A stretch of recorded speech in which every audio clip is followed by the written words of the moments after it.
on the bench here, we got this CG500C Singer. It's all silver looking. A lot of Singers look like this. I think this is the 80s, 90s. Big dial here with the buttonhole selection in your stitch length. This one has the balance for your buttonhole and stretch stitches in the center here, but also this is the reverse knob.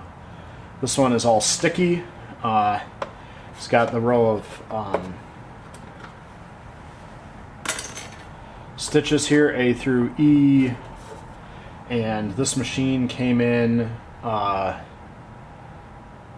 not working properly, but as you can see, I've already taken the bobbin plate off. Uses the little Apollo case, class 66. The case is just flopping loose in this machine, so and I can't raise the presser foot, so we'll see what we can do here. We're going to start by opening it up here. There's 3 screws on the lid.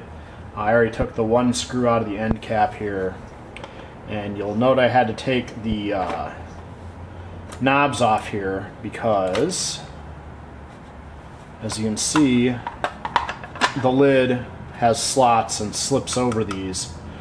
A lot of these, or some of these, the later ones, they just put a gap there so it doesn't have to slide over the controls. But they made a lot of this particular look machine with a lot of different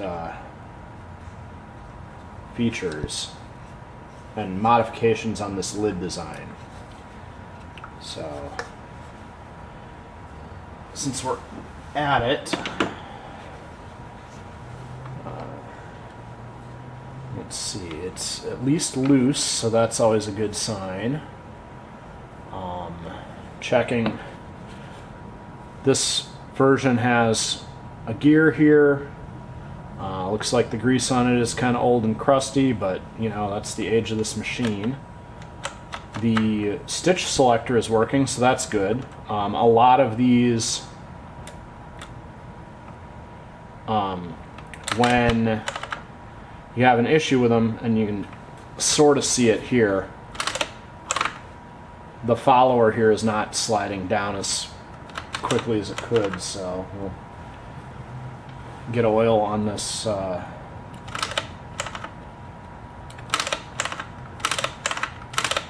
cam follower here.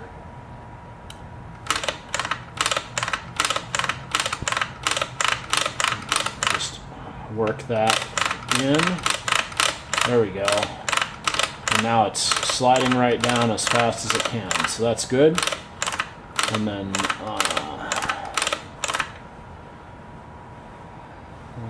let's see. I said the presser foot isn't raising, so we're going to need to get at that. You see the spring from the presser foot here, so we're going to apply a little oil to that, and then I'm going to, oh,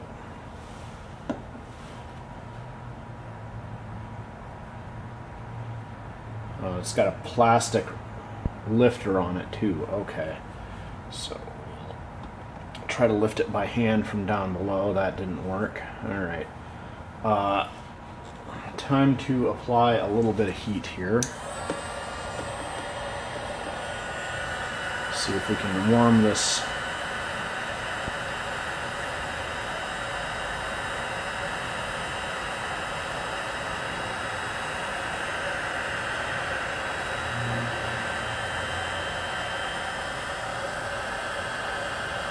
There we go. Starting to lift a little bit. There we go. Alright. And now it's stuck up, so we'll continue warming that until it pushes down.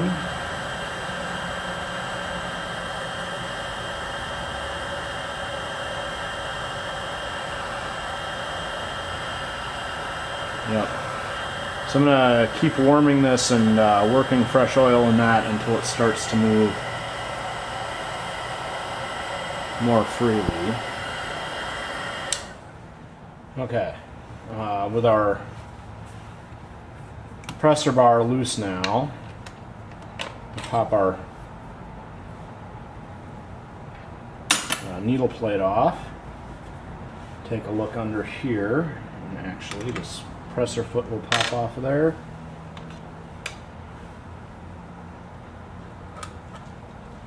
Alright, everything looks clean. And this machine does turn, so that's a good sign. It's got some long threads in there, and this finger that retains the bobbin case is in place. So I'm not sure how the needle or the bobbin case ended up loose, but we'll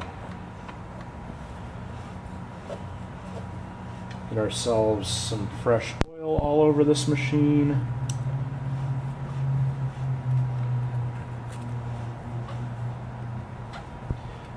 These are kind of the end of the good lifetime lubrication that happened at the factory. So these were made with greases and oils and oil impregnated bushings, with the intention that you wouldn't have to oil them particularly frequently.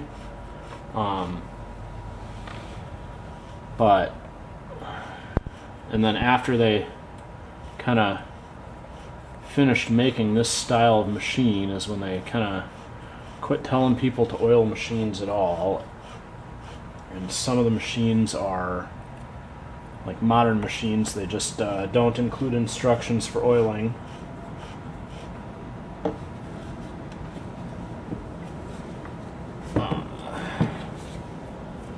But this is a Brazilian made machine, it looks like. I don't remember what other factory made machines that looked like this.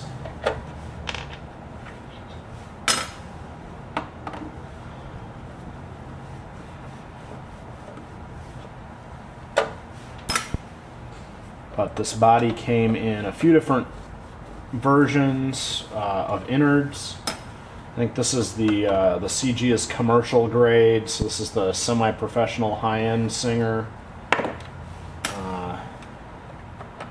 that you could get.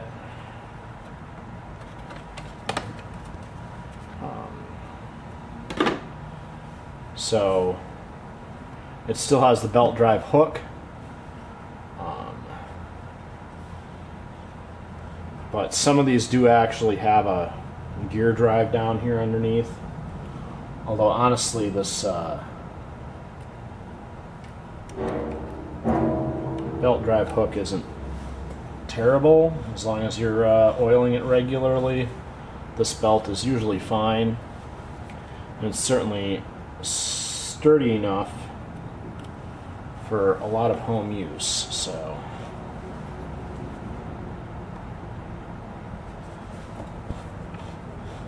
all right, like I said, these machines came in a ton of different shapes and colors and all kinds of models. A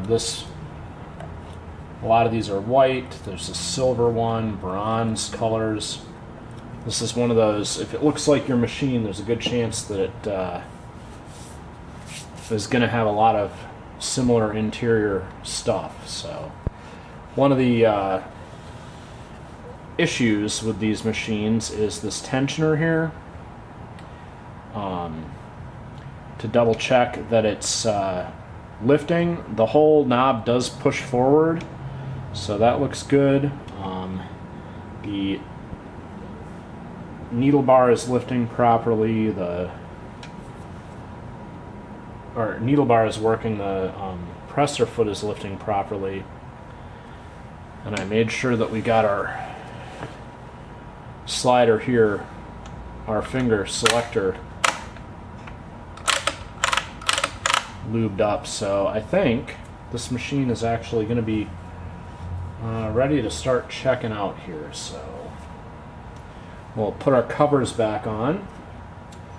So remember, this is the style that has the slots in it, so we have to set all our knobs to the middle and then hook them all in place and slip the machine lid on just like so.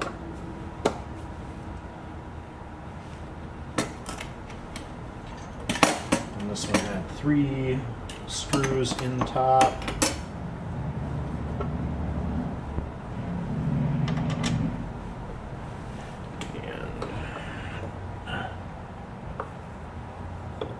Oh wait, it only had 2. It's got a hole for a 3rd screw, but it didn't use the 3rd screw. That's one of the differences. Some of these have a 3rd screw in the lid here. So, but then you, like I said, take the top off and discover that it looks the same pretty much.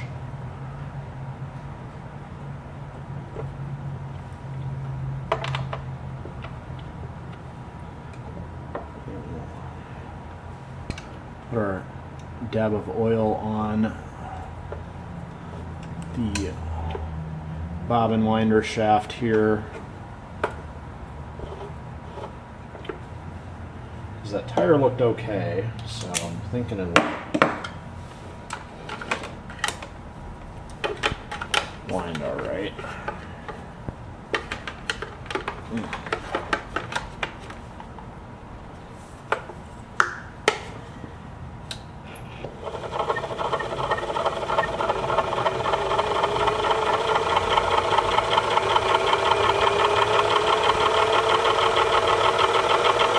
There we go.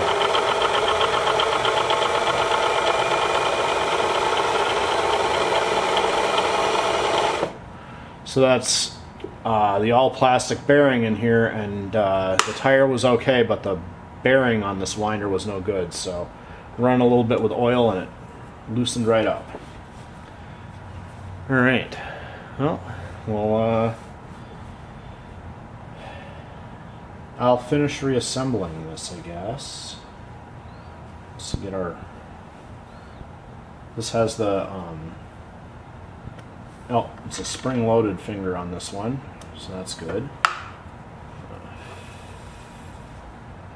Feel our hook. Our hook feels good. So, just...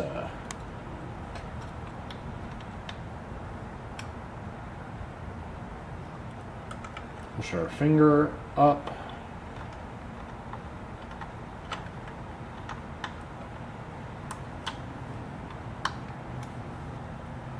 Holy cow. Okay, well, somebody has been at this. There's a sign here, do not adjust.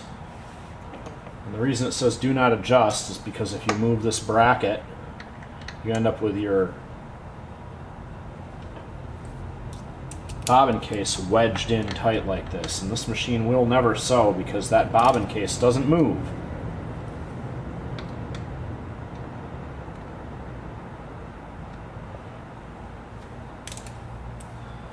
Alright, now, there we go. Okay.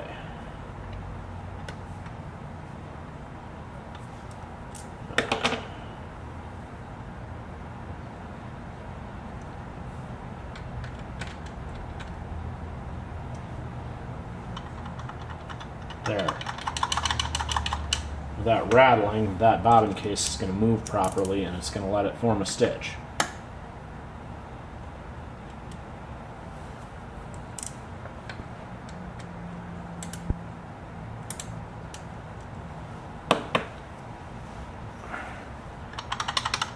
Okay. Good rattle there. Put our the 2 of 3 knobs that we had, put those back on.